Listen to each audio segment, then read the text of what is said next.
class. Good morning. It's good to see everybody one more time. We cannot sit down here to talk because we are live.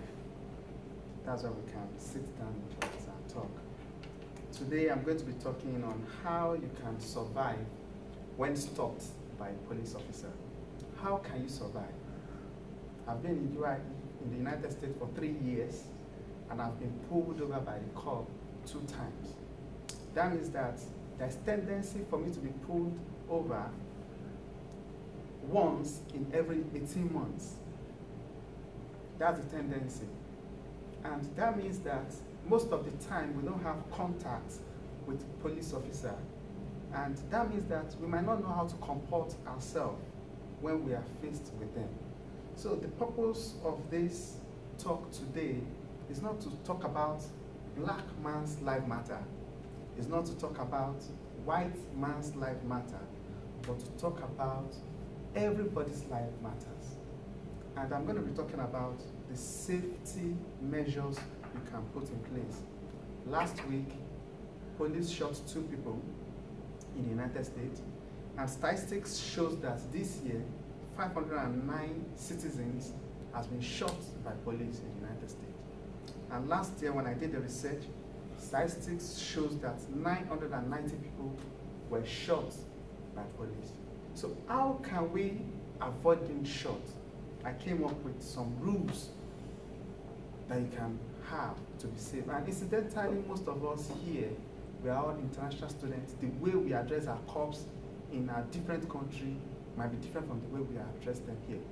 In Nigeria, if you are pulled over by cops, what most people do, though it's wrong, what most people do is they get out of their car and they approach the cops and nothing will happen. But in the United States, if you try that, the cop might feel threatened, and you know, he too wants to be alive. He didn't want to be shot. He didn't want to be killed.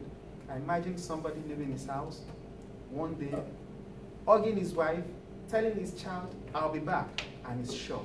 So I came up with some points to be alive. The first one is be polite and be respectful.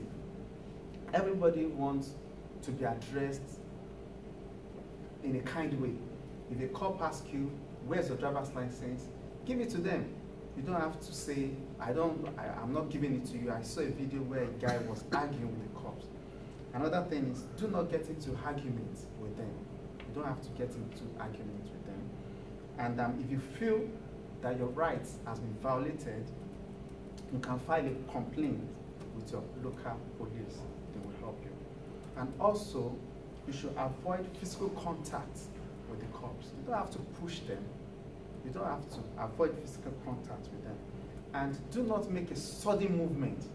If you make a sudden movement, they might think you want to attack them, and they might decide to shoot as well to save their own life. Even if you're afraid, you don't need to run. Don't run, be calm. And if you feel you are innocent, do not resist arrest.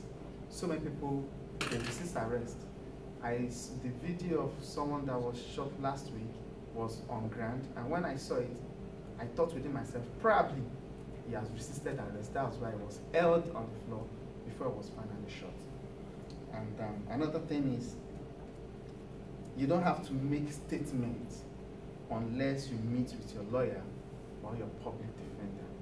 And also, you have to stay calm and watch your body language. Safety is everything. I want all of us to be safe, because that is the motive of this topic. It's not about black man's life matter or white man's matter. It's about everybody's life matters. Thank you.